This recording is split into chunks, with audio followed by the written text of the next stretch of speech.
Jadi kalau kromatografi itu macamnya sangat banyak ya. Jadi kita mulai dulu dari pengenalan apa itu kromatografi. Nah, ini untuk capaian pembelajaran setelah mengikuti perkuliahan ini diharapkan pertama mahasiswa itu mampu menjelaskan pengertian kromatografi, kemudian mampu memahami prinsip dasar dari pemisahan pada kromatografi, mampu menyebutkan jenis-jenis kromatografi beserta kegunaannya untuk analisis kualitatif dan kuantitatif, memahami prinsip kerja alat dan cara pembuatan terutama untuk, KLT dan kromatografi kolom, karena ini akan kita gunakan ketika praktikum dan ketika kalian nanti penelitian. Nah ini kita review lagi ya tentang skema umum isolasi. Nah isolasi ini kan kita ingin, isolasi merupakan suatu tahapan ya teknik untuk mendapatkan suatu senyawa murni dari tumbuhan ya. Jadi dalam suatu tumbuhan itu kan banyak sekali terkandung zat ya, banyak sekali terkandung zat-zat kimia dalam tubuh tumbuhan. Nah, kita ingin mendapatkan satu senyawa murni yang berkhasiat obat. Ya, jadi misalnya, eee, seperti morfin itu kan udah zat murni ya, udah zat murni yang ternyata memiliki efek analgesik kuat. Nah, bagaimana tahapannya untuk sampai ke sini? Kita harus melalui beberapa tahapan ya. Pertama, dari tumbuhan ini kita mendapatkan ekstrak. Kemudian setelah dapat ekstrak, kita dapat fraksi. Setelah dapat fraksi, kita dapat isolat. Isolat itu sudah senyawa murni ya, sudah senyawa tunggal. Oke, kemudian senyawa isolat ini nanti kita murnikan lagi untuk kita tentukan struktur kimianya apa, rumus kimia dari senyawa tersebut apa, ya. Nah, kemarin kan kita sudah belajar tentang ekstraksi ya, proses ekstraksi. Nah, proses ekstraksi ini merupakan suatu metode pemisahan ya, suatu tahapan pemisahan.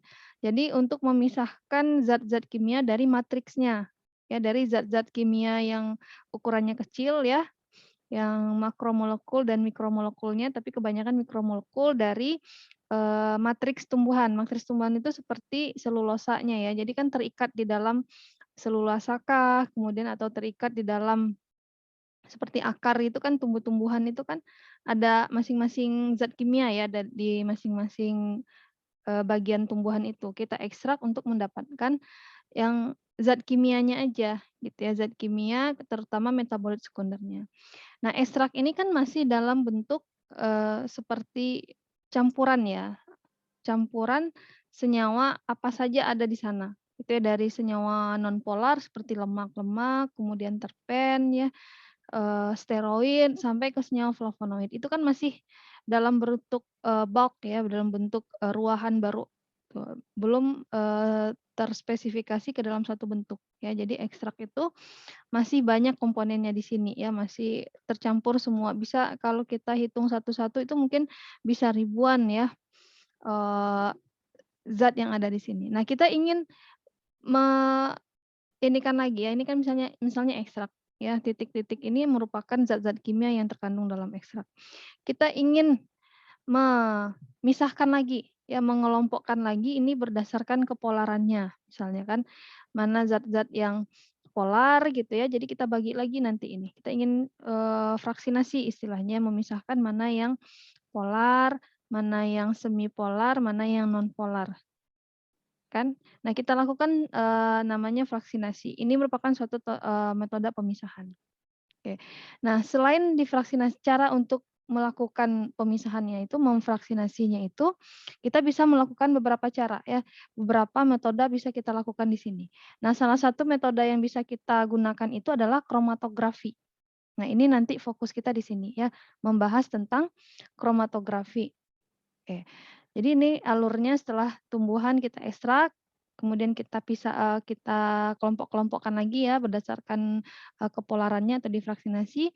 Nanti sudah dapat fraksinya kita pisahkan lagi ya, kita pisahkan lagi lebih seksama lagi untuk mendapatkan isolatnya, senyawa murni. Setelah dapat isolat baru nanti elusidasi struktur.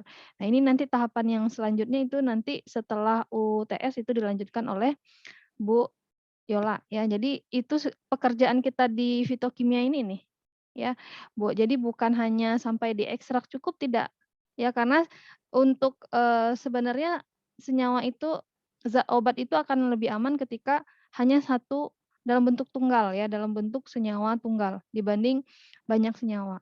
Karena bisa jadi toksisitasnya juga meningkat ketika dalam bentuk, macam-macam ya, kita tidak tahu.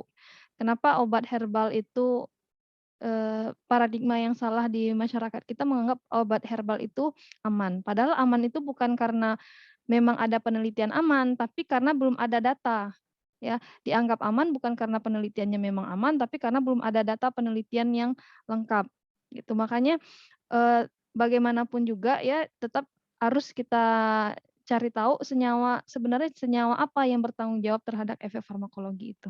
Nah, di sinilah pekerjaan kalau misalnya kalian tertarik nanti di penelitian di fitokimia, pekerjaan kita seputar ini. Tuh, walaupun nanti mungkin tidak akan sampai ke senyawa murni ya, mendapatkan senyawa murni, setidaknya kalian sudah ada di tahap ekstraksi atau fraksinasi, gitu. Kalau ini, levelnya sudah S1, S2 ya. Nah, itu gambarannya ya pekerjaan kita apa di, fitokimia ini. Ya, kita fokusnya nanti di kromatografi.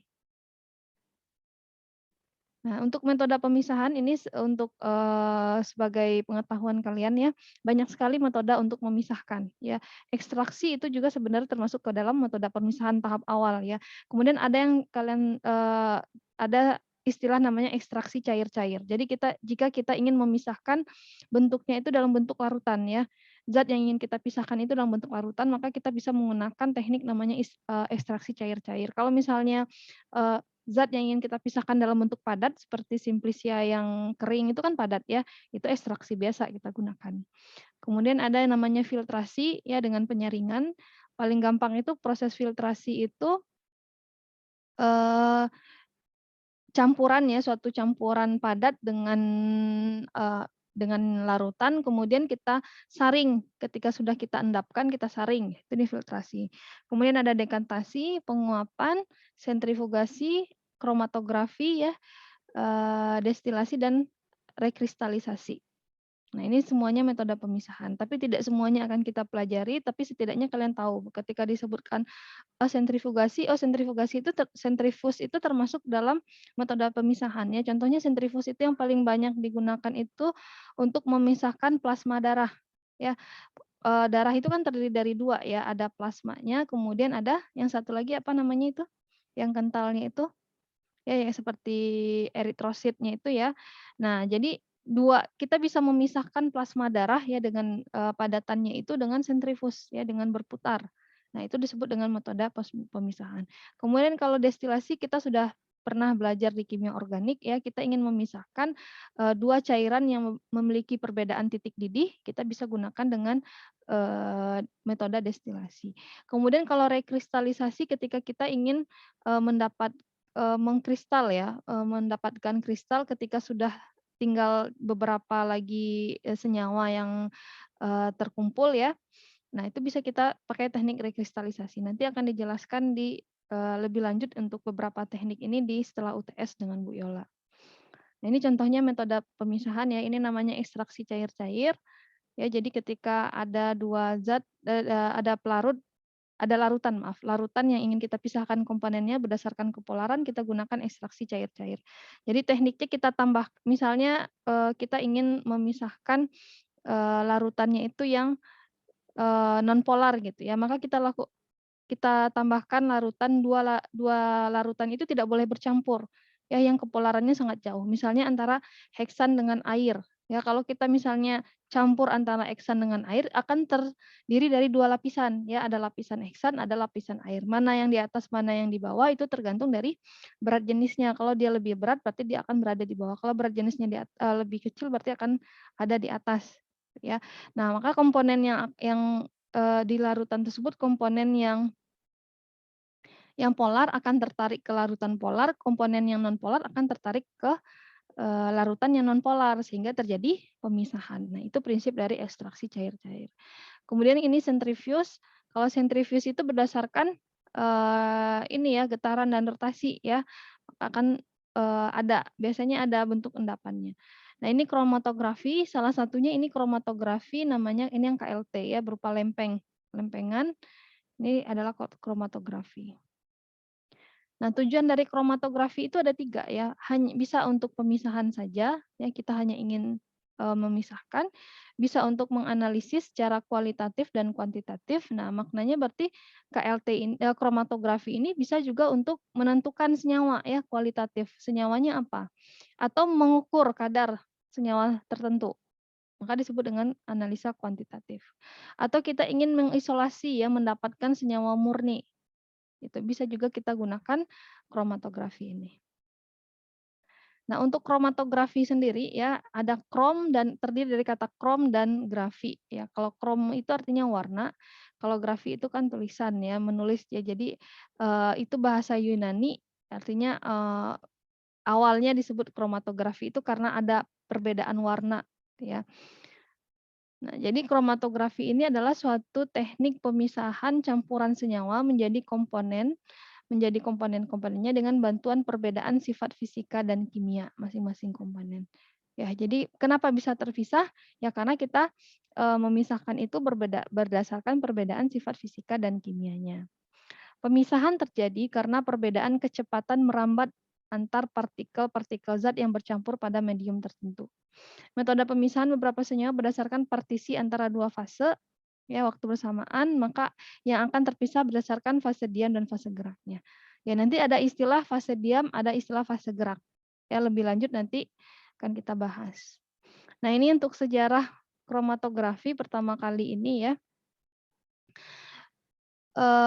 Slide ini memisahkan pigmen klorofil.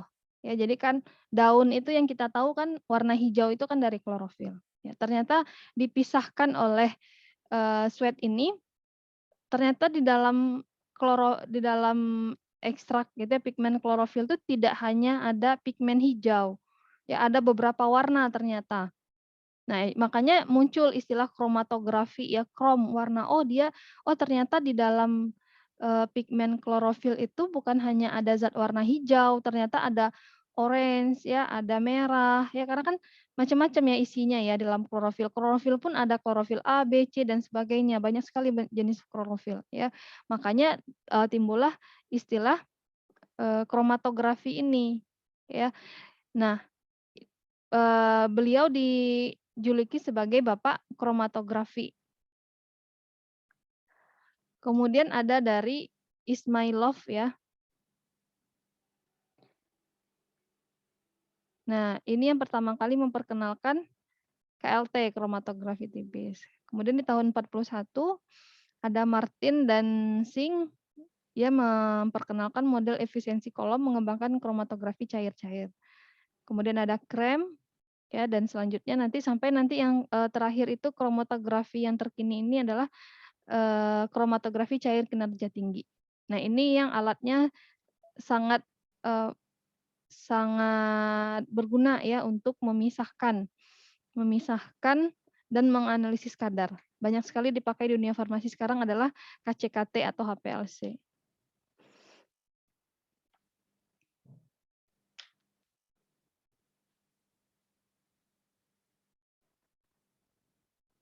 Nah, ini ya yang dilakukan oleh Sweat ini, ternyata awalnya kan cuman hijau tua ya, dimasukkan ke dalam kolom isinya kalsium karbonat. Kemudian ternyata ini dari pigmen yang warnanya hijau tua itu bisa terpisah beberapa warna ya, dari merah, hijau, biru. Kemudian dia tampung satu-satu per warna ini. Nah, perbedaan warna ini kan berarti kan perbedaan zat ya. Ternyata dalam pigmen klorofil itu ada banyak zat yang terkandung di situ. Jadi ini berupa tabung gelas, kemudian fase diamnya kalsium karbonat ya, sampelnya berupa ekstrak daun, kemudian fase geraknya itu cairannya itu adalah petroleum ether. Kromatografi itu adalah teknik pemisahan yang paling banyak digunakan ya untuk analisa kualitatif, kuantitatif, mengetahui jenis campuran senyawa. Kemudian alat kromatografi ini memiliki durasi dan presisi yang baik. Ya. Bisa juga dikombinasikan dengan metode yang lain. Jadi ada kromatografi ditambah dengan UV, yaitu misalnya untuk densitometer ya, densitometri itu perpaduan antara alat kromatografi dengan alat spektroskopi UV. Nah, ini ada 3 istilah ya yang harus kalian tahu ya. Ada fase diam atau stationary phase. Nah, fase diam ini bisa berupa padatan atau cairan. Oke.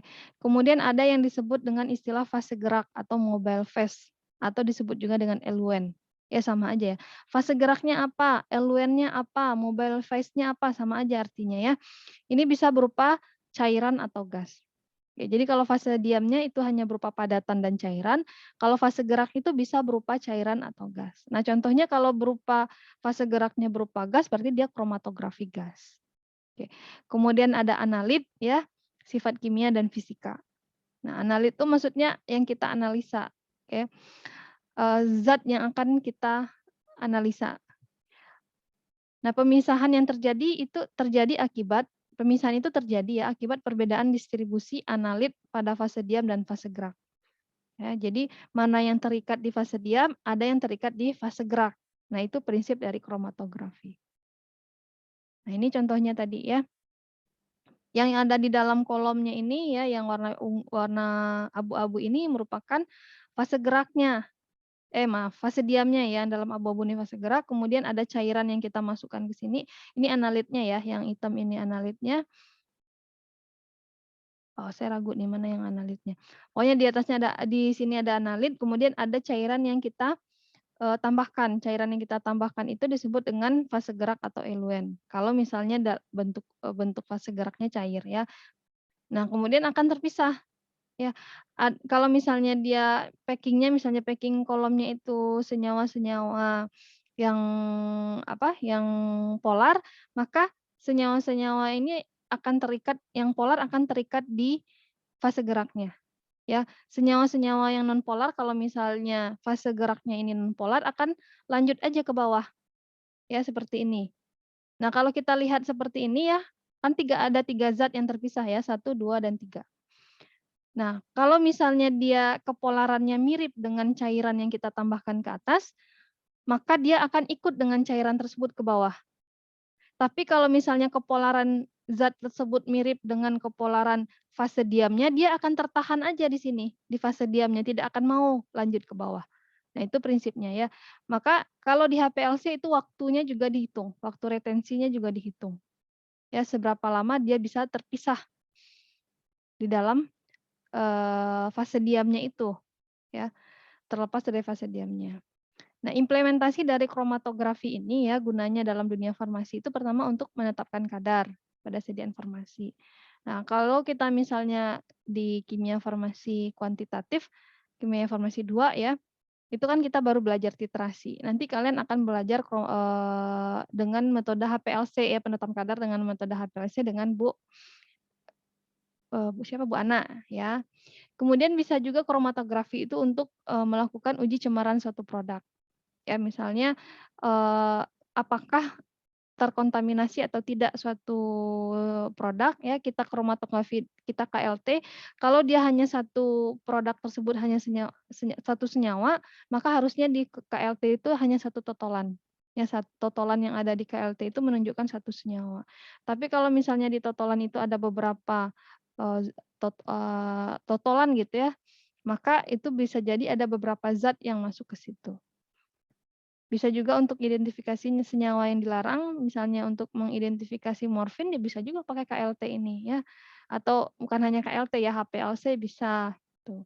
Kemudian untuk pemurnian bahan alam, kita ingin mendapatkan senyawa murni juga bisa kita gunakan kromatografi dan sebagainya ya, banyak sekali kegunaan kromatografi ini dalam dunia farmasi.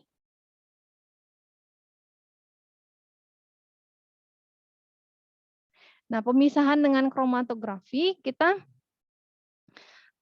diibaratkan itu sebagai corong pisah, ya, bisa dibayangkan corong pisah. Nah, corong pisah ini kan ini ya,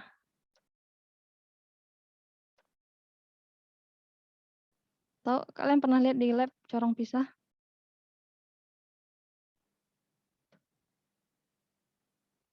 Yang ada Belum, Bu. kerannya di sini, berupa labu yang ada kerannya di sini ya. Nah, nanti kan ini satu kali pemisahan, kemudian ada lagi pemisahan selanjutnya setelah dipisahkan lagi gitu ya. Kemudian ada lagi corong, dipisahkan lagi sehingga nanti berulang-ulang kali dipisahkan sehingga dapat nanti dia akan terbagi menjadi senyawa-senyawa tunggal. Seperti itu, ya. Maka diibaratkan sebagai corong pisah yang saling berhubungan yang bergerak dari atas ke bawah di mana pada setiap corong pisah terjadi pemisahan. Nah, karena pembentukan permukaan antar fase pada kromatografi lebih besar disebabkan oleh luas permukaan kontak yang lebih besar. Ya, jadi pemisahan itu terjadi karena kontak dengan fase diamnya ini. Ya, apakah fase diamnya berupa lempeng atau berupa serbuk yang di dalam packing kolom. Yang kita amati itu adalah perbedaan waktu retensinya ya pada kromatogram. Jadi ada istilah waktu retensi. Waktu retensi atau time of retention ya TR adalah waktu yang diperlukan oleh analit dari awal pemisahan hingga akhir terjadinya pemisahan.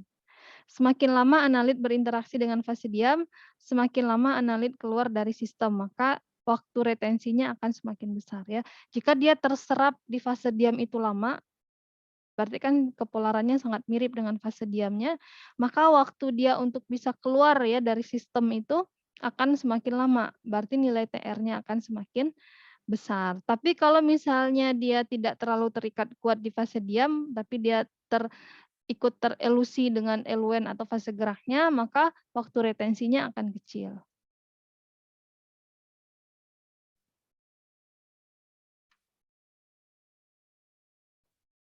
Nah, kemudian ada suatu konstanta yang menyatakan kecepatan migrasi ya, kecepatan perpindahan antara solut melalui fase diamnya. Kecepatan migrasi solut dipengaruhi oleh perbandingan distribusinya, tadi disebut dengan KD ya.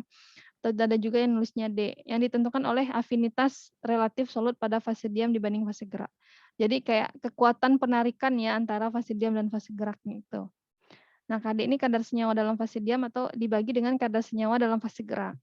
Nah, dari persamaan ini bisa dilihat bahwa semakin besar harga KD suatu senyawa, maka waktu retensinya akan semakin besar. Berarti dia akan sangat terikat di fase diamnya gitu ya. Berarti karena dia terlalu terikat di fase diam, maka pergerakan atau migrasinya akan semakin lambat. Nah, ini prinsip pemisahan kromatografi. Ini contohnya pada kromatografi kolom ya, seperti ini disebut dengan kromatografi kolom. Perbedaan afinitas ya. Jadi pemisahan itu berdasarkan perbedaan afinitas senyawa-senyawa yang sedang dianalisis terhadap dua fase ya.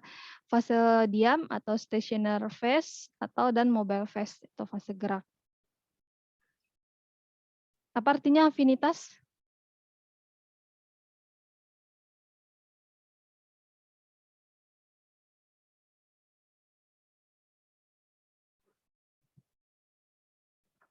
Affinity atau afinitas itu artinya apa?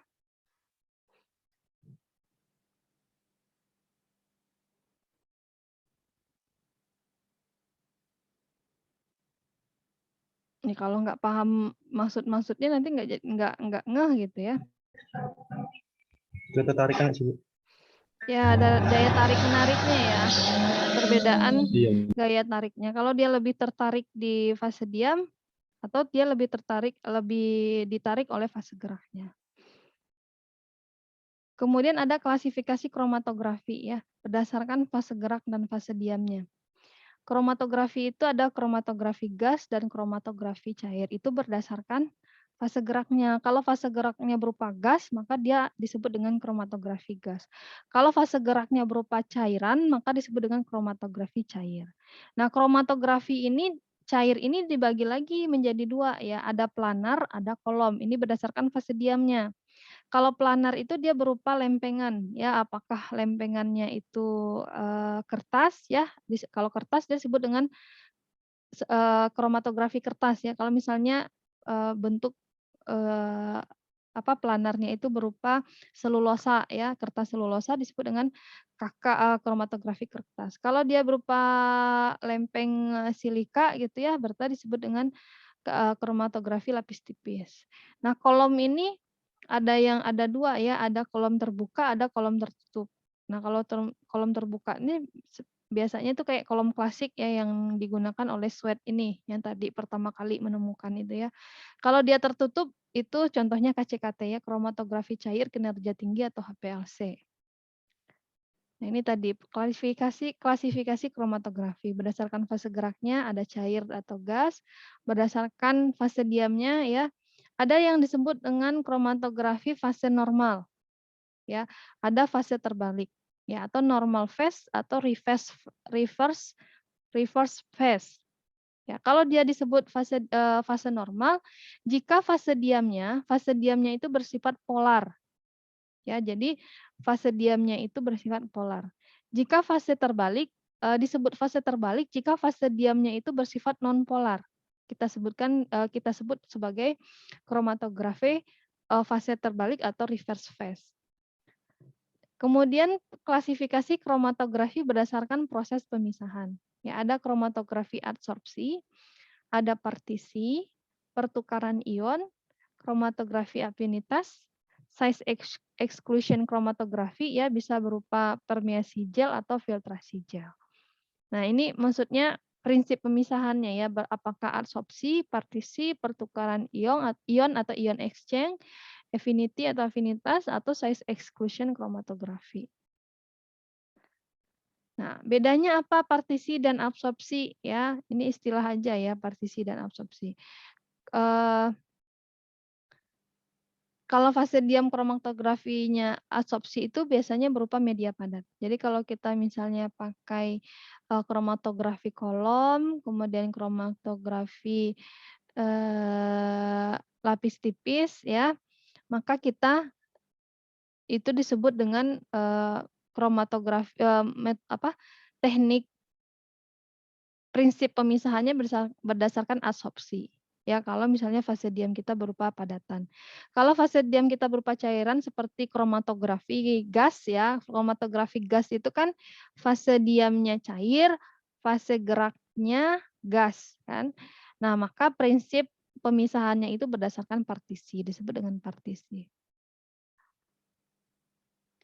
Nah, untuk ada parameter ya menentukan kualitas pemisahan suatu kromatografi. Jadi ketika kita memisahkan dengan kromatografi, apakah hasilnya pasti terpisah sempurna? Belum tentu ya. Misalnya kita memisahkan 10 komponen dalam suatu zat ya.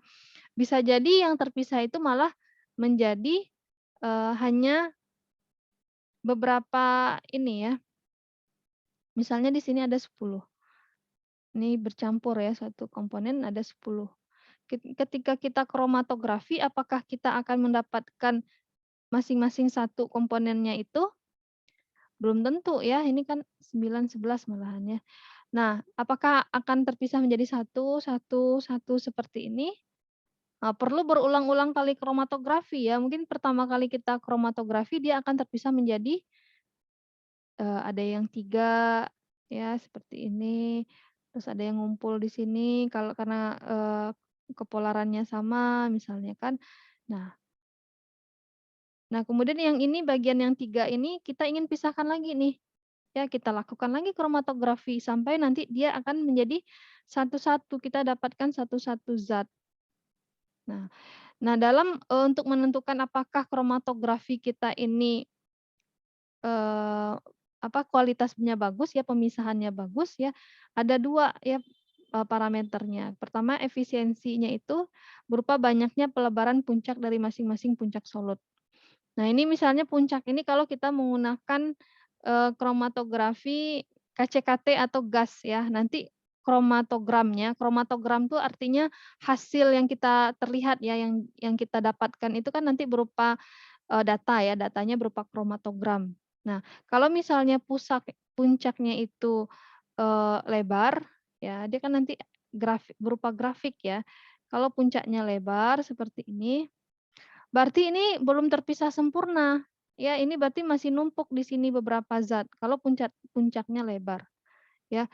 Kalau misalnya puncaknya seperti ini kegedean. Jadi misalnya dia berupa ini nanti ya, hasil kromatograf untuk gas dan cair maaf, untuk kromatografi gas dan HPLC itu nanti berupa eee, grafik ya, misalnya gini. Nah, setiap puncak itu memperlihatkan zat yang terpisah. Kalau misalnya nih ada yang lebar misalnya gitu ya, atau yang ada yang deket-deket. Nah, kalau misalnya dia sudah bagus puncaknya satu-satu ini, oh berarti dia terpisah dengan sempurna. Kalau misalnya masih ada yang lebar puncaknya ini, berarti ini masih numpuk di sini beberapa zat ya dengan kepolaran yang sama, kepolarannya sangat mirip, gitu, makanya dinumpuk di sini. Nah, kalau ini juga dia hampir terpisah tapi kayak dempetan gitu ya zatnya. Nah, kita bisa melihat seperti itu. Nah, jadi kalau efisiensi itu banyaknya pelebaran puncak dari masing-masing puncak solut, kalau resolusi itu kita lihat berdasarkan tingkat pemisahan puncak-puncak yang berdekatan, ya seberapa terpisah dia. Nah, itu bentuk untuk membaca kromatogramnya.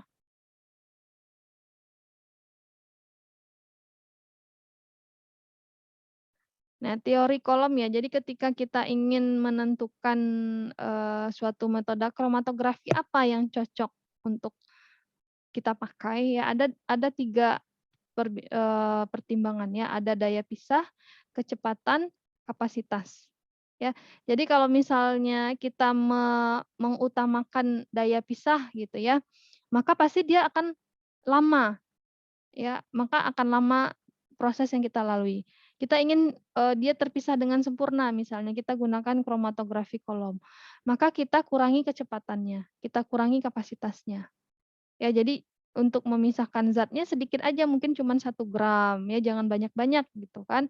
Kemudian kecepatannya juga kita biarkan dia lama berinteraksi di fase diamnya, kan kalau dia terus semakin lama berinteraksi di fase diamnya itu kan nanti waktu retensinya akan semakin besar ya, kecepatan keluarnya itu akan semakin lama, itu kalau kita ingin mementingkan daya pisahnya. Tapi kalau kalau kita hanya mementingkan kecepatan, yang penting cepat gitu, hasilnya cepat keluar. Berarti daya pisah dan kapasitasnya akan menurun. Ya, daya pisahnya dia tidak akan sempurna terpisah atau, jumlah zat yang kita pisahkan juga jadinya sedikit. Kalau misalnya kita ingin kapasitasnya yang besar ya, kita ingin memisahkan ekstraknya itu langsung 1 kilo ekstrak. Ya berarti pasti daya pisahnya akan semakin kecil, juga kecepatannya akan lama gitu ya kalau untuk memisahkan 1 kilo ekstrak ya lama juga gitu kan. Nah ini yang dipertimbangkan ya, dalam kromatografi itu. Kita ingin mementingkan mana nih, daya pisahnya kah, kemudian waktu atau kecepatannya, atau kapasitas kapasitas yang bisa dia pisahkan. Nah contohnya seperti ini ya. Kromatogramnya itu kalau semakin dia jauh jaraknya itu berarti daya pisahnya akan semakin bagus ya. Kemudian puncaknya semakin tajam ya, tidak lebar, berarti itu daya pisahnya akan semakin bagus. Nah, tinggal kita aja mau, mempertimbangkan yang mana ya. Kita bahas kromatografi lapis tipis. Nah, kromatografi lapis tipis ini masuk ke dalam kromatografi datar ya atau planar. Nah, kromatografi lapis tipis ini, bisa digunakan untuk 2 tujuannya sebagai analitik untuk menganalisa saja atau preparatif, ada istilahnya preparatif ya. Kalau preparatif itu artinya kita ingin mendapatkan senyawa tersebut, ya dari ekstrak, kita ingin mendapatkan senyawa murninya, kita bisa gunakan KLT preparatif. Tapi kalau kita hanya ingin menganalisa zat apa yang terkandung di sana, berapa jumlah zat-zat tersebut, berarti kita hanya melakukan analitik. Ya, jadi bisa 2 tujuan, bisa untuk analitik, bisa untuk preparatif. Tapi kalau untuk preparatif nanti beda ya, beda KLT yang digunakan.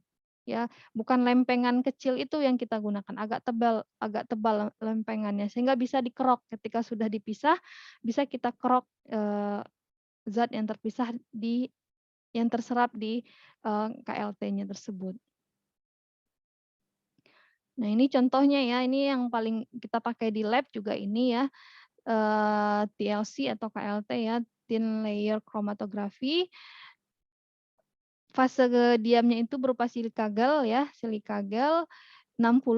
Nah, 60 ini maksudnya ininya ya, apa sih namanya itu, silika gel ini banyak nomornya 60, tapi kalau untuk KLT kita pakai 60 ya.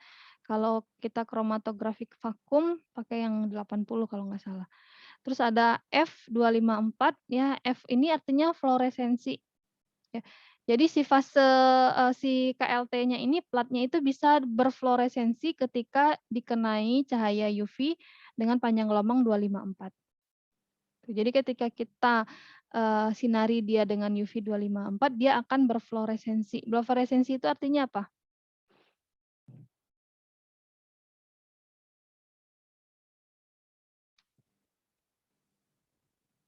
Artinya fluoresensi berpijar artinya ya. Jadi platnya itu akan terlihat terang. Ya bayangkan aja kalian pernah nggak lihat uang uang dikasih ditaruh di bawah lampu UV untuk cek ini, cek keaslian uang. Kan ada beberapa yang berfluoresensi ya, yang berpijar kan? Nah kayak Iya, gitu. Bu. Jadi kalau ini, platnya ini atau lempeng KLT-nya, plat KLT-nya ini kalau disinari dengan arus gelombangnya harus tahu ya, UV ini kan ada gelombang-gelombangnya ya. Kalau yang dipakai buat cek, keaslian uang itu, UV-nya 366 biasanya, 365 atau 366. Tapi ini yang pakai yang 254. Ya dia akan berpendar atau berpijar atau berpendar nanti di UV 254. Nah ini maknanya ya, TLC silika gel 60 254. Nah artinya plat KLT, thin layer kromatografi dengan, komponen fase diamnya itu adalah silika gel yang,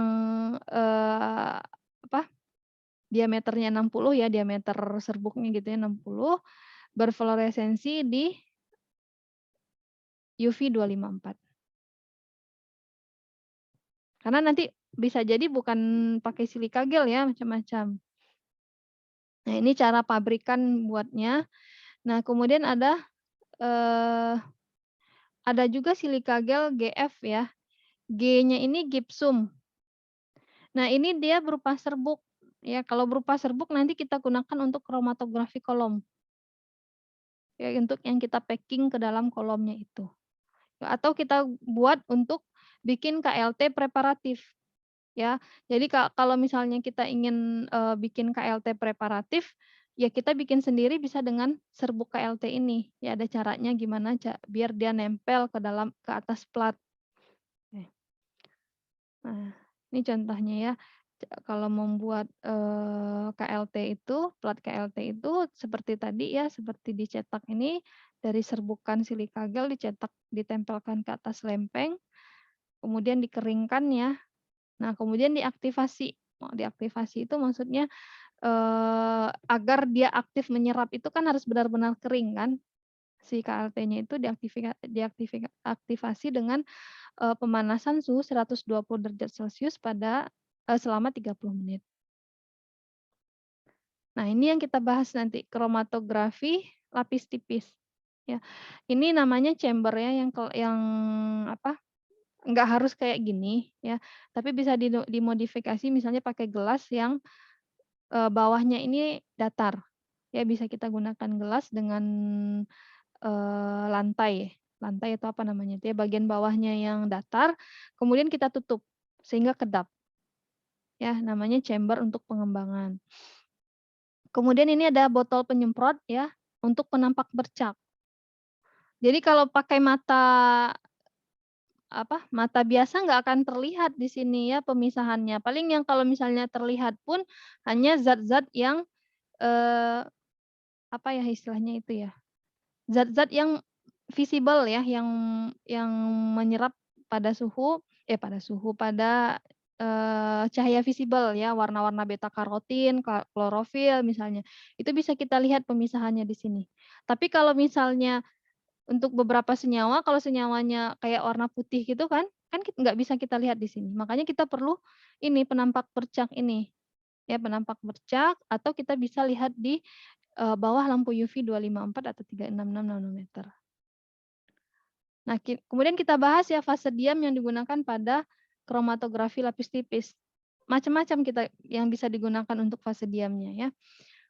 Istilahnya juga bisa disebut dengan penyerap. Nah, bisa pakai silika gel, ini paling banyak dipakai ya, sifatnya sedikit asam.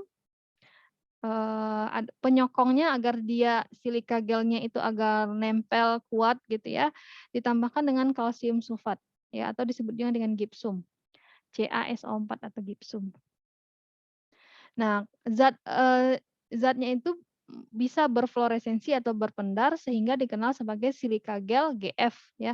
G itu gipsum, F itu fluoresensi. Tuh, makanya disebut dengan silika gel GF. Pengikatnya gipsum, F-nya itu fluoresensi, bisa berfluoresensi. Kemudian ada juga fase diamnya itu berupa alumina atau aluminium oksida, Al2O3. Ya, sifatnya sedikit basa, ada yang basa, netral, dan asam ya. Nah, digunakan biasanya kalau plat aluminium oksida itu untuk zat-zat yang bersifat basa. Kemudian ada yang selulosa. Nah, ini biasanya yang kalau ininya selulosa, kalau fase diamnya selulosa itu biasanya kromatografi kertas ya. Kromatografi kertas itu seperti kertas saring. Ingat ya kertas saring itu kan dasarnya selulosa ya. Nah, itu yang kita gunakan untuk kromatografi kertas. Digunakan dengan atau tanpa bahan pengikat, terdapat sebagai butiran-butiran halus dan ukurannya sama. Kemudian ada juga sepadek ya. Sepadek ini biasanya untuk memisahkan protein, hormon, enzim, dan asam amino. Berarti ini untuk zat-zat makromolekul ya, makromolekul makhluk hidup. Tuh. Kalau kita ingin memisahkan metabolit sekunder seperti alkaloid, kemudian steroid ya, tanin dan sebagainya itu cukup kita menggunakan KLT. KLT silika gel, kita pakai fase diam yang silika gel. Kalau selulosa ini biasanya untuk memisahkan zat-zat yang terlalu polar ya, yang sangat polar seperti flavonoid. Flavonoid itu kan ada yang sangat polar ya, yang kepolarannya mendekati air. Biasanya kita pakai selulosa ini. Nah, itu tadi fase diam, sekarang fase gerak. Fase gerak ini disebut juga dengan eluen ya. Nah, bagaimana kita bisa memilih eluen ya? Jadi fase geraknya itu kan bisa jadi itu berupa heksan, etanol, metanol, kloroform ya. Pokoknya pelarut-pelarut yang ada di kimia ya, di lab kimia. Nah, sekarang bagaimana cara kita untuk memilihnya? Oh, saya harusnya fase geraknya ini ya, gitu. Pertama, itu hanya berdasarkan studi pustaka ya. Kita ingin memisahkan alkaloid misalnya, ingin memisahkan alkaloid dalam sampel ekstrak kita ya. Bisa kita lihat, bisa kita gunakan pakai pelarut apa yang cocok gitu kan, pakai eluen apa yang cocok. Nah, bisa referensinya itu berdasarkan pustaka ya, berdasarkan, jurnal. Mungkin ada yang sudah pernah melakukan apa, pemisahan tersebut ya, atau kita coba-coba aja. Coba-coba mana pemisahannya yang pas gitu ya, atau trial and error. Nah, intinya yang paling dicoba aja, kalau heksan kita pakai pelarut heksan bagus nggak pemisahannya? Kalau kita pakai pelarut campuran heksan dengan etil bagus nggak pemisahannya? Ya, semuanya itu coba-coba atau kita langsung ke studi pustaka. Nah, syarat dari eluennya ini ya, atau fase geraknya itu pertama mempunyai kemurnian yang tinggi, ya. Kemudian daya elusi fase geraknya ada istilahnya RF ya, nanti kita bahas ada RF itu antara 0,2 sampai 0,8.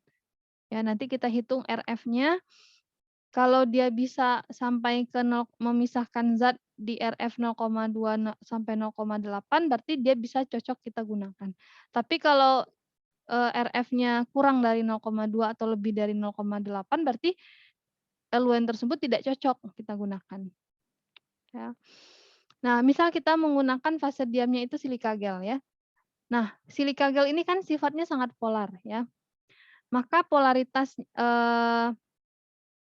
fase gerak yang kita gunakan itu ya, itu menentukan bagaimana perpindahan solut di fase diamnya itu, sehingga menentukan nilai RF. Ya, nanti kita bahas dulu RF-nya ya. Nah, kemudian bisa juga kita tambahkan juga ketika kita mau, mengembangkan atau mengevaluasinya itu kita tambahkan sedikit asam, kita tetesin sedikit asam, misalnya asam format untuk menghindari tailing. Jadi tailing itu, eee, istilahnya ini ya untuk kromatografi lapis tipis, ini kan berupa plat ya. Nanti kan ada yang ini garis, apa istilahnya itu ya, garis hayal lah ya, bukan beneran ada garis ya. Nah ini kan kita totolkan dulu di sini, kemudian kita eluasi, nanti kan ada terpisah-pisah ya, terpisah-pisah menjadi beberapa spot ya. Nah apakah spotnya akan bulat seperti ini? Belum tentu, ada nanti malahan spotnya itu memanjang seperti ini, ya numpuk, tailing istilahnya ya. Nah untuk menghindari tailing ini kita tambahkan asam, sedikit asam di campuran eluennya ini kan di dalam chamber ya ini, dalam chamber. Nah biar tidak terjadi tailing kita tambahkan sedikit asam, contohnya asam format dan lain-lain, itu. Nah jadi untuk menentukan kita pakai, fase gerak apa, ya harus kita coba-coba. Nah disitulah letak penelitiannya di situ.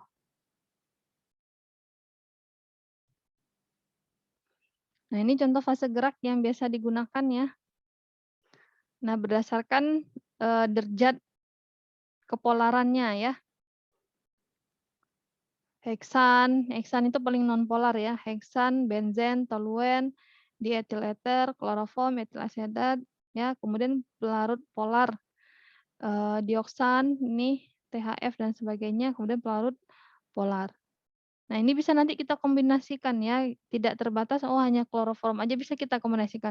Misalnya kloroform dengan metanol, misalnya 3:1 bisa ya, makanya ini dicoba-coba semuanya, mana yang menghasilkan pemisahan paling bagus, tuh tergantung dari fase gerak yang kita pakai apa.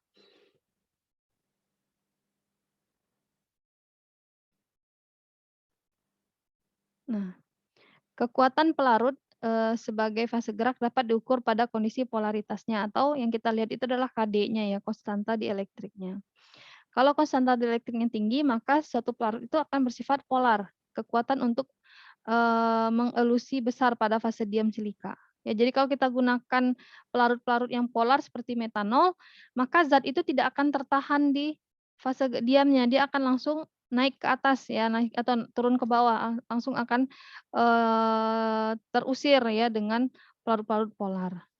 Nah, kalau misalnya KD-nya rendah, itu biasanya yang KD rendah itu adalah untuk pelarut-pelarut nonpolar. Kemampuan untuk mengelusinya itu rendah, sehingga zat itu akan tertahan di fase diam silikanya. Nah, ini contohnya. Contoh, pelarut-pelarut dengan konstanta dielektrik, ya. Contohnya yang paling tinggi itu kan air ya, konstanta dielektriknya 78,5, berarti dia sangat polar.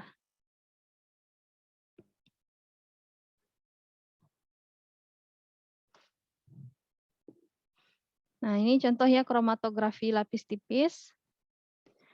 Ditotolkan ya, sampel kita ditotolkan pada plat KLT ya. Kemudian, dimasukkan ke dalam chamber yang sudah ada fase geraknya ya atau eluennya atau pelarutnya, kemudian kita tutup, ya ini harus dalam keadaan vakum, keadaan tutup, nanti akan terjadi pemisahan ya, pergerakan tuh zat-zat tersebut.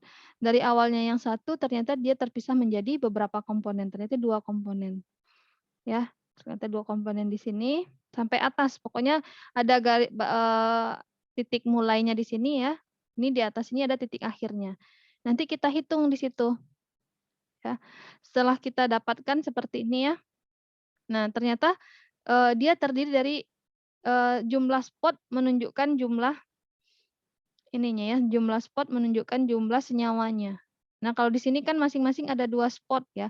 Berarti dalam sampel tersebut ada 2 kemungkinan ya. Kemungkinan kalau dia terpisah sempurna seperti ini berarti dia memiliki 2 komponen senyawa. Nah, ini namanya lintasannya ya, lintasannya. Nanti kita ukur panjang lintasan KLT kita berapa. Ya, dari titik awal kita notol sampai titik akhir, pelarut atau eluen kita. ya. Jadi 1 sampai 4 itu kan lintasannya ya.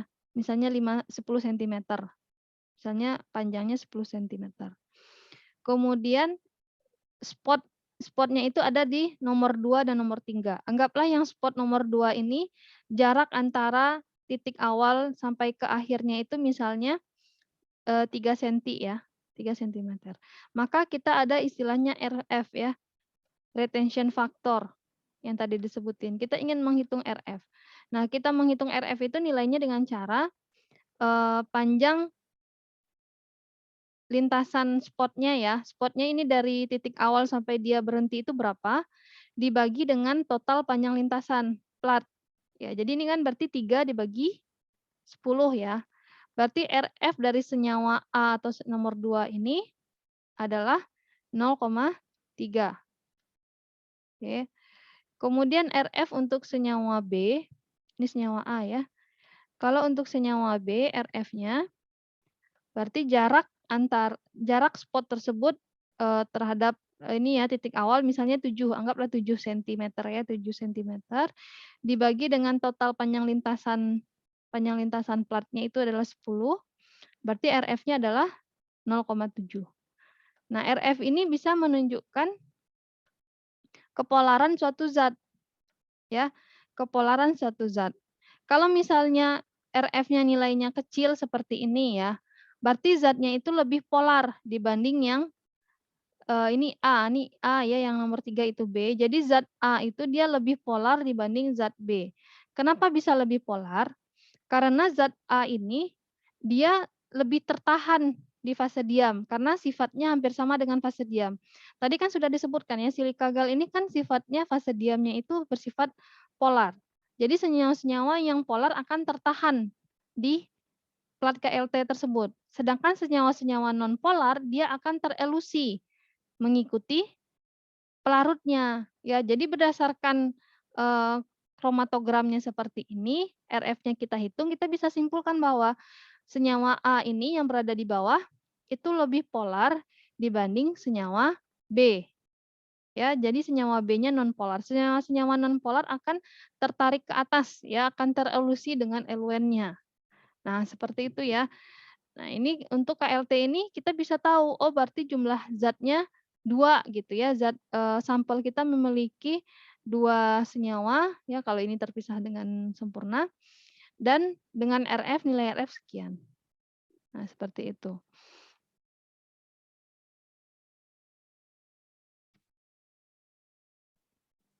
Nah, kemudian ada yang KLT kemudian kita gunakan untuk mendeteksinya ya.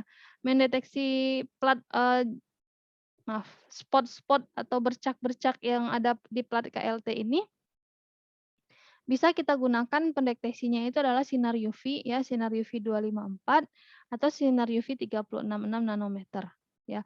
Kalau kita taruh di bawah sinar UV 254 akan terlihat seperti ini ya. Jadi lempengnya ini berpendar, plat KLT-nya berpendar, si spotnya hitam ya. Kemudian kalau kita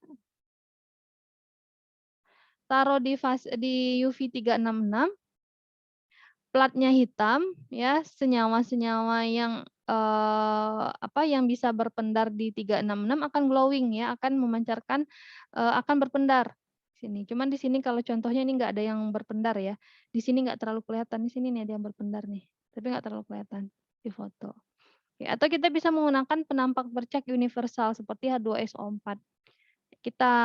Jadi setelah selesai kita elusi KLT-nya, kemudian kita semprotkan ya dengan reagen H2SO4 10% ya, kemudian kita panaskan di atas kompor ya, akan terlihat, akan keluar ini seperti ini. Spot-spot yang hitam-hitam ini menunjukkan zatnya ya. Oh, ternyata ada beberapa zat. Ya, jadi ada zat yang ada senyawa yang bisa terlihat di 254 atau ada senyawa yang terlihat di 366 atau baru terlihat di disemprot H2SO4. Nah, ini cara untuk memperlihatkan ininya ya, spotnya atau noda-nodanya. Nah, petunjuk memilih dan mengoptimasi fase gerak, ya. Nah, biasanya kita menggunakan 2 macam pelarut ya, kalau misalnya dia fase normal. Fase normal itu tadi kan artinya dia, eee, fase diamnya itu bersifat polar ya, fase geraknya bersifat nonpolar. Kalau dia fase normal kita coba dulu campuran antara kloroform dan metanol ya. Misalnya, 8:2. Jadi, eee, kloroformnya 8, metanolnya 2 atau 9:1. Nah, kemudian metanol diturunkan jika RF-nya terlalu besar ya atau bercaknya terlalu ke atas. Kalau misalnya kita dapat bercaknya terlalu ke atas, oh jumlah dari metanolnya kita kurangi. Nah, kalau misalnya kita ingin memisahkan senyawa yang kurang polar, ya, kita gunakan dulu kloroform murni atau diklorometan, ya. Atau bisa juga perpaduan antara etil asetat dan N-heksan, 7:3, 5:5 ini coba-coba aja semuanya ya. Kalau misalkan alkaloid dapat ditambahkan sedikit basa pada fase gerak karena alkaloid basa, silika kan sifat silika kita sedikit asam ya, sehingga afinitasnya tinggi, makanya bersifat tailing. Nanti hasil spotnya itu nggak bagus, nggak berupa bulatan ya, tapi berupa ekor, kayak ekor gitu. Kalau misalnya ingin memisahkan senyawa polar ya, golongan-golongan fenol, gunakan kombinasi kloroform, metanol dengan penambahan sedikit air, ya atau disebut dengan BAA ya. Untuk mempertajam pemisahan dapat ditambahkan beberapa tetes atau mikroliter asam atau basa lemah. Nah, jadi kita pakainya mikropipet nanti kalau mau menambahkan, asam atau basa. Jika kita menggunakan sistemnya fase terbalik ya, jadi fase terbalik itu berarti fase diamnya nonpolar, fase geraknya polar ya, maka biasanya digunakan kombinasi eluennya itu adalah metanol dengan asetonitril ya, atau bisa juga metanol asetonitril dengan air ya, 1:1, 3:1, 2:1. Nah ini contohnya ya, contoh-contoh, eee, solvent sistemnya, kemudian sorbennya ya, fase diamnya, fase gerak, fase fase geraknya apa, fase diamnya apa. Nih. Nah, ini misalnya untuk, sistemnya ini universal ya, heksan dengan etil ini bisa diganti heksan dengan petroleum, petroleum atau pentana ya, tapi lebih gampang nyari heksan dibanding itu. Nah, ini contoh-contoh, eluennya. Nah, ini teknik KLT ya dibahas lagi.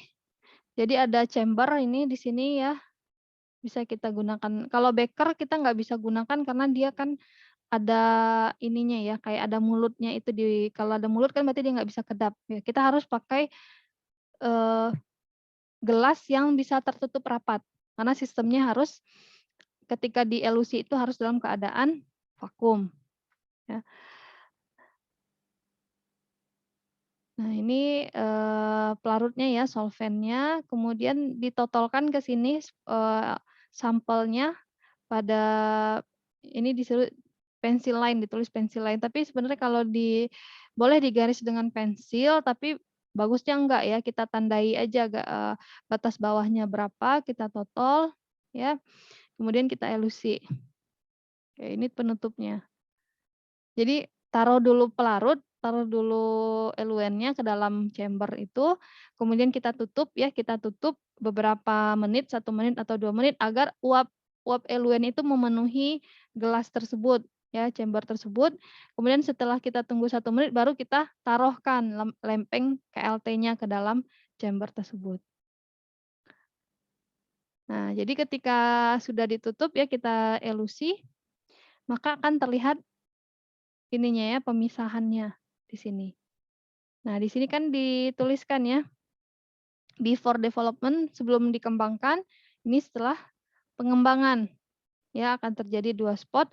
Nah, ini nanti kita hitung ya, eee, jarak tempuh solvent, solvent from distance from origin, ya jadi jarak tempuh solvent dari titik awalnya ini.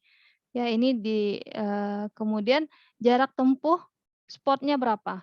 Misalnya misalnya ini kan yang senyawa yang di sini, yang warna abu-abu. itu jarak tempuh senyawanya adalah 2,3. Kemudian jarak tempuh pelarutnya 2,8. Berarti RF-nya 2,3 dibagi 2,8. Ini perhitungan nilai LF ya, compound distance from origin, solvent from ini ya. Tadi jarak tempuh sampel ya, jarak tempuh spotnya, kalau misalnya spot A atau spot B, jarak tempuhnya berapa dibagi dengan jarak tempuh pelarut. Nah, RF ini tidak akan bisa lebih besar dari 1, ya, nggak mungkin bisa lebih besar dari 1. Jadi rentang RF itu nilainya 0 sampai 1. Kemudian ada juga istilahnya itu HRF ya. Jadi RF relatif tinggal dikalikan dengan 100. Ya, jadi ada yang bilang, oh HRF-nya 82 ya, karena dikali dengan 100, RF dikali dengan 100. Nah, kemudian untuk mendeteksi senyawa pada plat KLT tadi sudah disampaikan ya, bisa menggunakan sinar UV, bisa menggunakan senyawa destruktif ya, yang mendestruksinya. Sinar UV ini keunggulannya adalah non-destruktif, jadi tidak menghancurkan ya, tidak merusak senyawa sampel kita. Senyawa yang sudah dideteksi dapat diperoleh dan diamati kembali.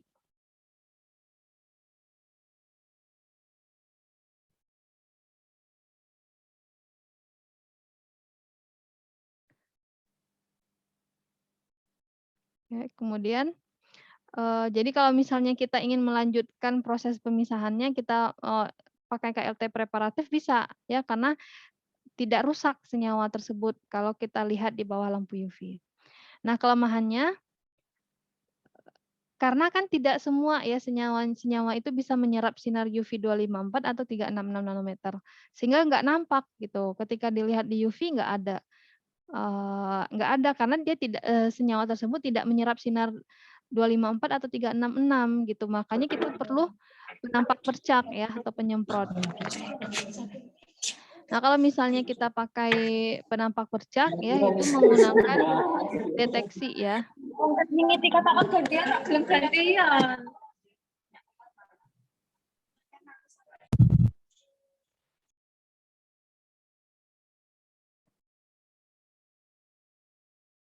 Oke, jadi kalau misalnya kita pakai penampak bercak itu biasanya terdestruksi ya. Jadi kita bisa menggunakan penampak bercak spesifik, bisa menggunakan penampak universal. Jadi kalau spesifik itu dia spesifik untuk zat-zat tertentu, golongan tertentu, misalnya alkaloid gitu ya. Ada penampak bercak spesifik, ada penampak bercak universal. Nah, spesifik itu khusus untuk golongan-golongan senyawa tertentu, misalnya alkaloid ya. Kalau kita ingin melihat, oh di ini kita di KLT kita ada alkaloid enggak? Ya, kita bisa menggunakan misalnya drag and drop. Ya, sama kayak reagen yang kita gunakan ketika kita screening ya, screening fitokimia. Itu bisa kita gunakan penampak PCA biasanya drag and drop. Kalau Mayer agak jarang ya biasanya. Kemudian misalnya kita ingin untuk melihat golongan senyawa-senyawa golongan flavonoid ya. Flavonoid kita bisa pakai sitroborat misalnya. Penampak bercak sitroborat. Jadi di antara beberapa spot itu mana sih yang kira-kira yang golongan fenol atau alkaloid gitu ya. Jadi tinggal kita semprot aja. Nanti akan kelihatan, oh ya ternyata yang bereaksi misalnya alkaloid gitu ya. Oh yang ternyata berubah spotnya dari nggak ada jadi merah bata gitu. Oh berarti dia kemungkinan spot tersebut golongan alkaloid seperti itu. Kalau universal dia berarti semua zat pasti kelihatan. Contohnya kita pakai asam sulfat. Nah, asam sulfat ini kan sifatnya ini ya mengoksidasi semua zat ya, semua senyawa. Bahkan kita pun manusia kalau kena asam sulfat kan bisa gosong ya, bisa bolong ininya kulitnya kan. Nah, begitu juga kalau suatu senyawa disemprot dengan asam sulfat, dia akan apa istilahnya terdestruksi ya, akan rusak. Jadi kelihatan gitu. berubah warna. Misalnya dari awal nggak ada warna, ketika dikasih H2SO4, oh baru kelihatan hitam gitu ya. Jadi ini harus dibantu dengan pemanasan. Ya, setelah disemprot, dipanaskan.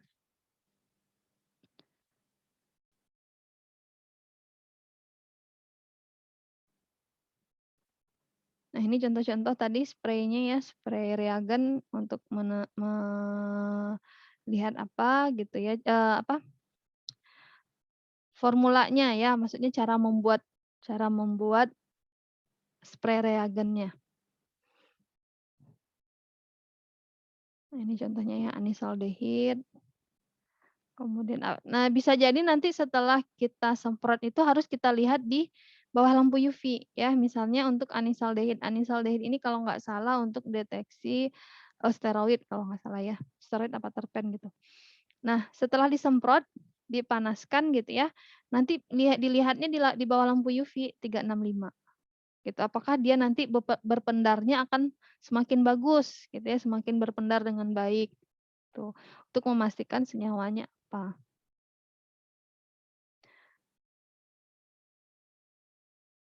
Nah, contohnya ini ya, antimoni klorida reagen ya. Ini untuk mendeteksi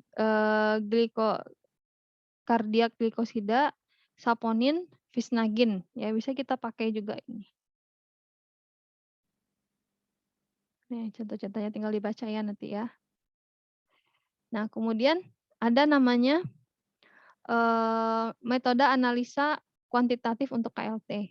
Ya, kalau kita kuantitatif berarti kan kita selain ingin tahu ada zatnya apa kan kita ingin tahu jumlahnya berapa gitu ya, kira-kira kadarnya berapa.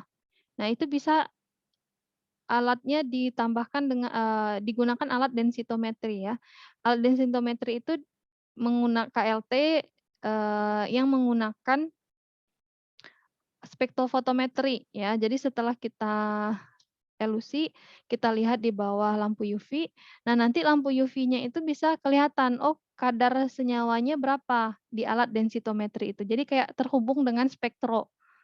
Jadi ketika kita totolkan itu dengan jumlah yang terukur ya. Misalnya kita totolkan sekitar 10 mikroliter gitu misalnya ya, kita totolkan derajat. Nanti akan terlihat gitu ya, berapa ya, kan yang dihitung itu yang ini ya, serapannya ya. Sama seperti alat spektrofotometri kan itu yang dihitung kan serapannya. Dari jumlah serapannya itu bisa dihitung jumlah zat A, zat B yang terpisah itu berapa. Itu dengan alat densitometri. Nah, kalau misalnya kita ingin mendapatkan zat tersebut, ya sudah kita pisahkan nih, kita ingin ambil zatnya atau maka kita melakukan metodenya namanya preparatif, ya. Nah, bedanya dengan KLT lempeng biasa itu biasanya lapisannya itu lebih tebal ya, lebih tebal, agar bisa dikorek. Ya setelah ditotolkan, dielusi, dikembangkan, nah kemudian bercak-bercak yang timbul itu di dalam lempengannya itu ya, kita kerok ya, di sini dikerok kemudian disaring.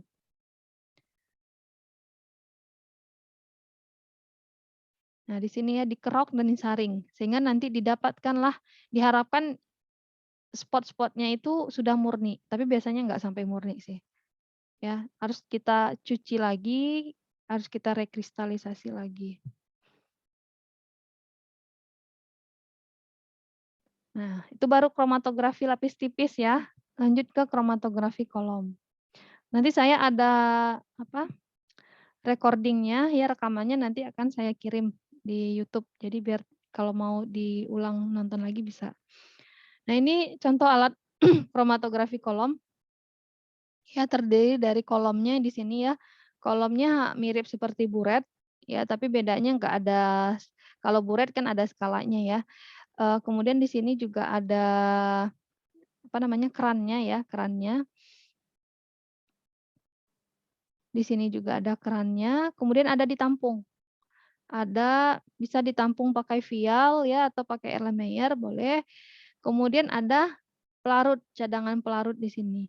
Boleh pelarutnya kita masukkan ke dalam corong pisah seperti ini ya, atau kita langsung taruh di dindingnya di sini. Ya. Nah, ini kolomnya ini sudah diisi dengan fase diam ya, tadi serbuk silika gelnya sudah dimasukkan di sini. Di bawahnya itu ada biasanya itu, kapas ya, kapas, kemudian, ditambahkan dengan ada wol kacanya biasanya, terus ditambahkan dengan pasir laut, dengan pasir gitu ya. Itu seperti filtrasinya atau agar si serbuk serbuk kolomnya itu nggak jatuh ke bawah, ya kan. Kalau kita nggak kita taruh kapas sama pasir kan, kita isikan di sini, fase diamnya silika gel kan nanti akan turun ke bawah silika gelnya kan. Untuk menahannya lah, menahan silika gel ini yang agar tidak turun ke bawah ini. Kemudian di sininya kita taruh di atas, ini ya, di atas fase diamnya itu kita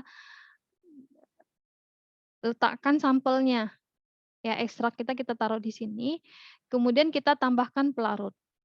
Nah, pelarut ini tidak boleh kering ya, selama selama elusi berjalan, ditambahkan terus pelarut pelarut, tambahkan terus, sampai nanti kita ingin mau seberapa kita pemisahannya. Ini contoh yang sudah dielusi ya. Jadi yang hitam coklat ini adalah, wah ini dia nggak bener nih nggak ininya, ya. Kalau saya lihat di sini kan sampel ya, biasanya yang coklat hitam ini adalah sampel biasanya. Nah kalau betul dia atau memang eluennya warna kuning, tapi nggak mungkin biasanya. Apa yang kuning eluen? Apa yang warna kuning ya? Ether nggak kuning juga ya, nggak tahu saya dia pakai apa nih sampai eluennya warna kuning. Tapi biasanya kalau kita benar ya nggak kecampur si eluennya dengan sampelnya, eluennya itu akan tetap warna bening ya, sesuai aslinya.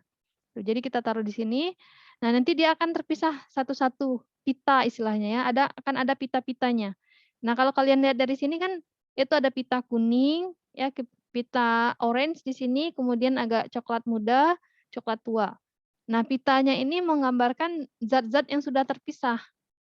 Ya nanti kita tampung di sini, di bawahnya kita tampung, boleh tampungnya itu per pita, kalau misalnya pitanya terlihat jelas. Kalau misalnya pitanya tidak terlihat jelas, ya kita tampung per volume, per vial 5 mili misalnya kita tampung satu-satu, ya sampai kapan Bu ini kromatografi kolomnya selesai?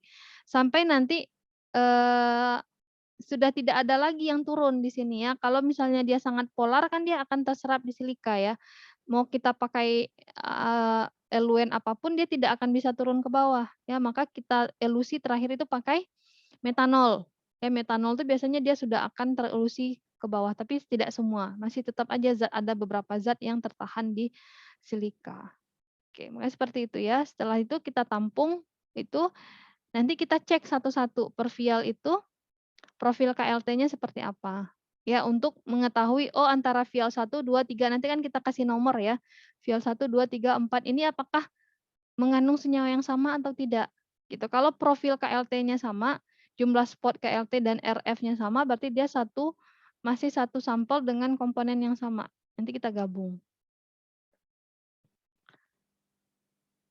Nah, kemudian ada teknik untuk packing kolom ya, metode bagaimana cara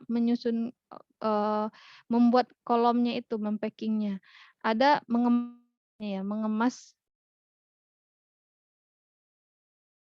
mengemas, kolomnya, bisa dengan metode kering, bisa dengan metode basah.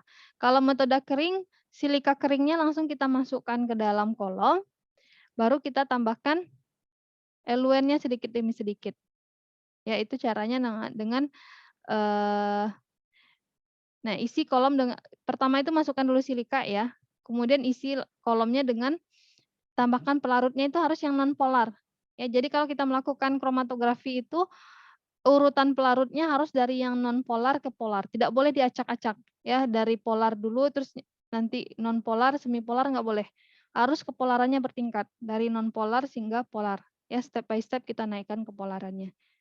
Kalau kalian ngacak nanti hasilnya juga tidak bagus ya, kalau dia udah kena dulu, pelarut polar dikasih non polar dia tidak akan gerak, tidak akan bisa gerak. Nah kalau metode basah ya, si silika gelnya itu kita taruh dulu di beker gelas misalnya ya, di satu wadah, kita bikin bubur dulu, ya bubur itu kita tambahkan, langsung kita tambahkan pelarut di dalam wadah tersebut, setelah dia jadi bubur, baru kita tuang ke sini. tuang ke dalam kolomnya. Ya, sambil kita ketok-ketok agar udaranya tidak ada udara yang terserap terjerap di packing kita. Kalau ada udara yang terjerap di packingan kita, pasti tidak akan menghambat proses pemisahan ya. Dia nanti akan tidak bisa melewati udara tersebut, ya pemisahannya tidak akan bagus. Itu caranya dengan metode basah.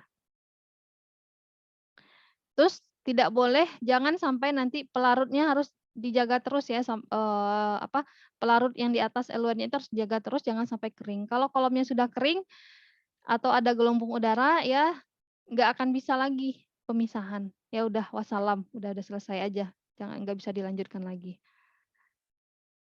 Nah, ini contohnya ya. Metode kering, sampel dilarutkan dulu sedikit pelarut, ya, ditambahkan dengan bubuk silika, ya. Ini contohnya dilarutin, diaduk dengan ini, kemudian, nah sampai dia bentuk kering ya, baru nanti dimasukkan ke dalam packing. Nah seperti ini. Jadi ini dia berupa serbuk, langsung kita masukkan ke sini. Oke. Kemudian kalau dia basah, kita tambahkan pelarut aja, tidak usah kita tambahkan silika ya. Ini untuk sampelnya ya. Lalu kita pipetkan ke dalam kolomnya. Oke. Nah, kalau untuk menaruh sampel ini harus hati-hati ya, sedemikian rupa harus lurus, keadaannya datar ya. Kalau misalnya keadaannya miring, nanti ya ininya juga akan miring, apa ya, pemisahannya itu juga akan miring. Jadi harus benar-benar rata naruh sampelnya. Nah, ini kan, ini kelihatan nih, nanti akan terpisah dia menjadi beberapa pita.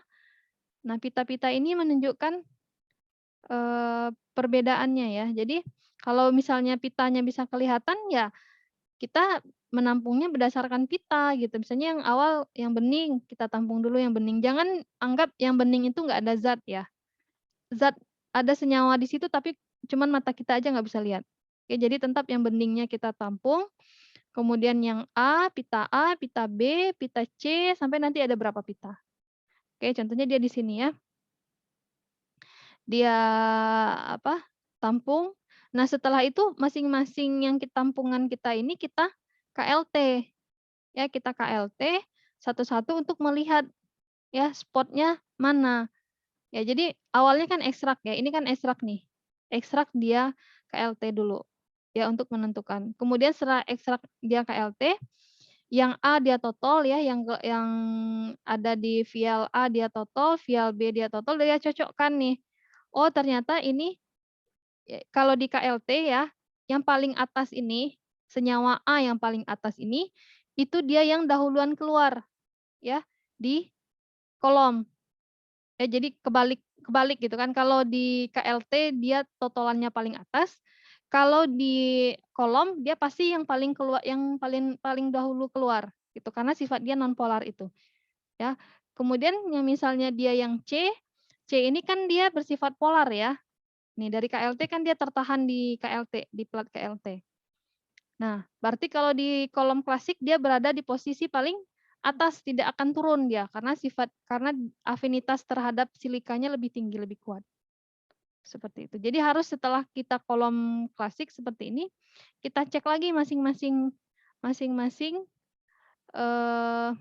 hasil pemisahan kita ini ya. Ininya bagaimana? Spot-spotnya seperti apa? Nah, hasil pemisahan dari KK tadi, kolom klasik tadi dipengaruhi oleh pertama pemilihan fase diam dan fase geraknya. Pemilihan metode packing kolom, laju alir dan panjang atau tinggi kolom. Jadi untuk panjang, lebar dan tinggi kolom itu kan beda-beda ya. Kalau kita mau pemisahannya lebih sempurna, agak panjang gitu, pilih kolom yang agak panjang dan agak lebar. Jadi kalau misalnya kalau diameternya kecil kan nanti packing sampelnya kan akan agak tinggi ya. Kalau tinggi itu kan nanti pemisahannya nggak terlalu bagus dibanding kita pemisahannya datar gitu, bikin packing sampelnya itu datar. Oke, tadi itu kolom klasik ya. Terakhir, bukan, masih ada beberapa lagi, ada namanya HPLC atau PCKT ya, High Performance Liquid Chromatography. Kalau ini sudah pakai alat, ya sudah pakai alat. Keunggulannya pertama otomatis, resolusi tinggi, cepat, efisien, reproduksibilitas sangat tinggi. Reproduksibilitas itu maksudnya keterulangannya ya. Ketika sekarang kita analisa, besok kita analisa itu lagi hasilnya sama gitu. Berarti reproduksibilitasnya tinggi. Cara preparasinya juga sangat sederhana. Kelemahannya pertama mahal, ya alatnya bisa sampai 1 miliar, 2 miliar ya. Kemudian masa kerjanya pendek, ya tergantung dari kolomnya ya.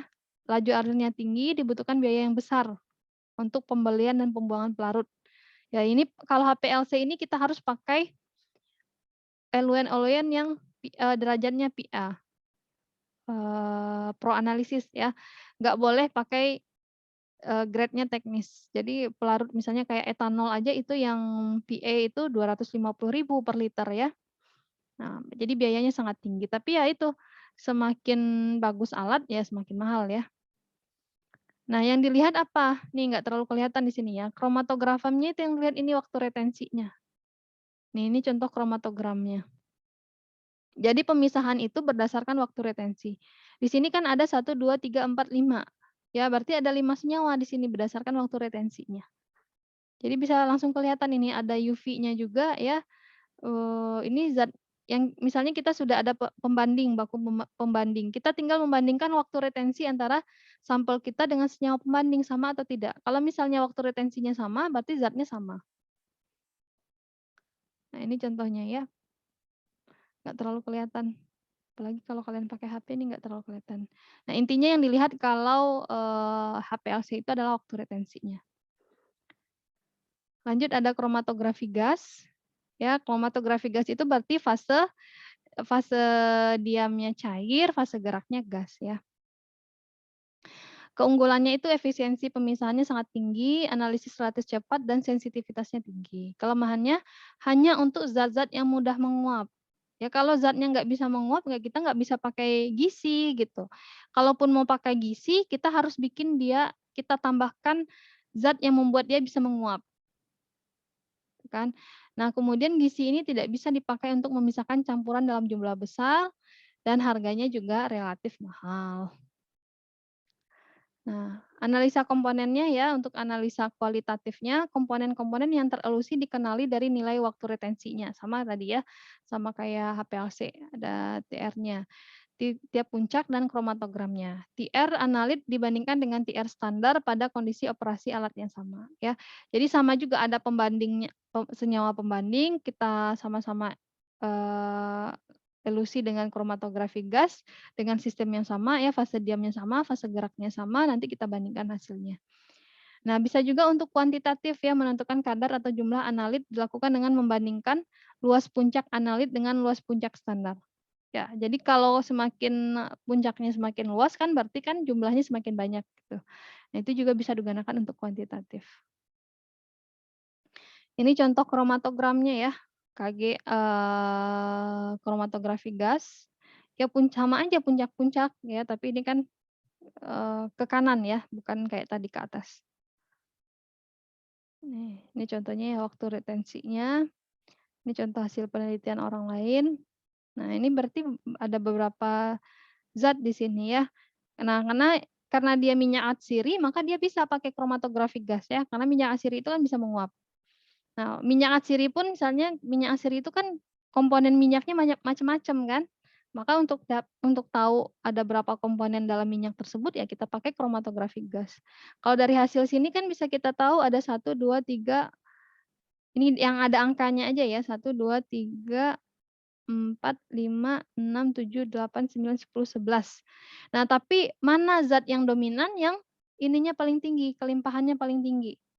Ya, yang lain tuh sampai kayak pengotor aja, yang kecil-kecil ini. Tetap ada satu senyawa tunggal yang paling tinggi. Berarti ini yang senyawa mayornya ini. Yang lainnya bisa dianggap sebagai pengotor biasanya. Biasanya kita ini yang kita mau kita bersihkan ya. Nih, kita ingin spotnya cuma satu atau puncaknya cuma satu. Kemudian yang terakhir ya ada namanya kromatotron atau centrifugal thin layer chromatography. Sebenarnya dia sama dengan KLT ya, tapi bentuknya itu berupa sentrifugal ya. Jadi ada putaran di situ. Ya, ini bentuknya seperti ini. Ininya sama banget ya. pakai fase diamnya sama silika gel juga, cuma dia dibantu dengan, ini apa, eee, per jadi berputar gitu loh. Jadi, di sini adalah eluennya atau pelarutnya dimasukkan ke sini, nanti eluennya itu akan dari atas, oh enggak dari sini ya, dari tengah kalau nggak salah ya, dari tengah sampai ke pinggir, gitu. Jadi pemisahannya itu berupa putaran. Nanti kita bisa tampung juga hasilnya di sini. Tuh ada tempat penampungnya. Nah, sini ya di bawah sini kita tampung. Oke, sama seperti kolom klasik tadi nanti kita juga tiap tampungan nanti bisa kelihatan ya kalau kita punya lampu UV portable, kita lihat di sini ya, kita taruh lampu UV portable di atasnya itu nanti akan kelihatan pita-pitanya berwarna-warna, itu. Nanti juga hasil yang kita tampung ini nanti kita KLT ya untuk memastikan apakah ada, dari sekian yang kita pisahkan itu ada yang murni atau tidak. Nah ini prinsipnya ya. Maka senyawa yang paling ke pinggir ini adalah senyawa yang paling nonpolar ya, senyawa polarnya akan tertahan di bagian tengahnya. Nah ini contohnya. Nah kan kelihatan tuh ininya warnanya ya, ini kebetulan sampelnya isinya berwarna semua, jadi kelihatan banget pita-pitanya yang mana yang mau dipisahkan. Oke, nanti ditampung satu-satu per pita. Bagus ya kalau kayak gini ya, kita tampung per pita. Oke. Baik, sekian ya untuk, ada yang mau ditanyakan? Ini maaf kalau saya agak ngebut ya, karena materinya juga lumayan. Kalau misalnya ini, teorinya pasti kalian masih ngeraba-raba ya, kira-kira kayak gimana. Tapi kalau praktikumnya nggak akan se seruwet teori ya, praktikumnya gampang banget. Oke, kalau teori emang lebih ruwet dibanding praktikum ya. Nanti kalau kita praktikum, saya yakin kalian akan lebih paham, akan tergambar ya, tapi tetap prinsip dasar-dasarnya itu ada di teori. Makanya kalian juga harus kuat teorinya, sehingga nanti praktikum itu tahu, kita ngapain ya praktikum ini gitu, apa sih yang mau dilihat, tuh. Prinsipnya kalian harus tetap paham dengan teorinya. Masih ada waktu 20 menit lagi ya, sampai 10:30 karena kita 2 kali pertemuan. Sebelumnya ada yang mau ditanyakan silakan? Ibu, ini kan 2 kali pertemuan, bahasnya semua tentang kromatografi ini ya, Bu? Atau Iya, 2 judul? 2 judul kan di rencana topik itu kromatografi kan masuk 2 kali.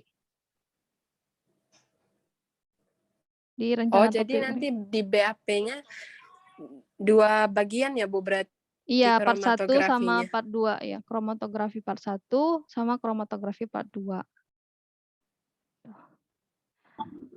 Sebentar ya, saya izin ke belakang sebentar ya.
Silakan kalau ada yang mau bertanya. Ibu Rima masuk ya, Bu.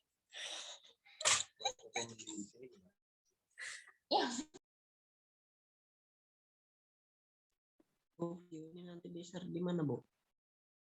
Apanya? Videonya. Videonya nanti di YouTube ya. Terus saya kasih link. Bu, mau nanya, Bu. Silakan, Tri. Bu, besok kan presentasi TSS ya, Bu, ya, yang kedua kali, Bu, ya. Mm-mm.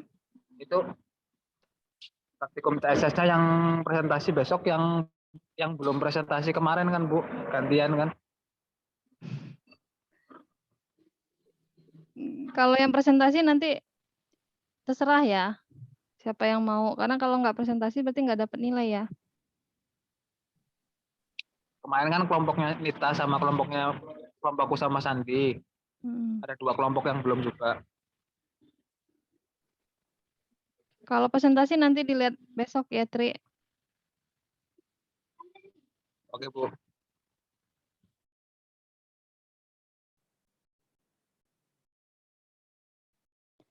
Oke, ada yang bertanya? Mungkin masih bingung ya. Kalau masih bingung nggak apa-apa. Mungkin karena masih sesuatu yang baru untuk kalian. Nanti saya share materinya dan videonya bisa dipelajari lagi ya. Cukup atau gimana? Cukup, Bu. Cukup, Bu. Cukup, Bu. Baik, kalau cukup kita tutup ya. Terima kasih atas perhatiannya. Assalamualaikum warahmatullahi wabarakatuh. Waalaikumsalam. Waalaikumsalam warahmatullahi wabarakatuh.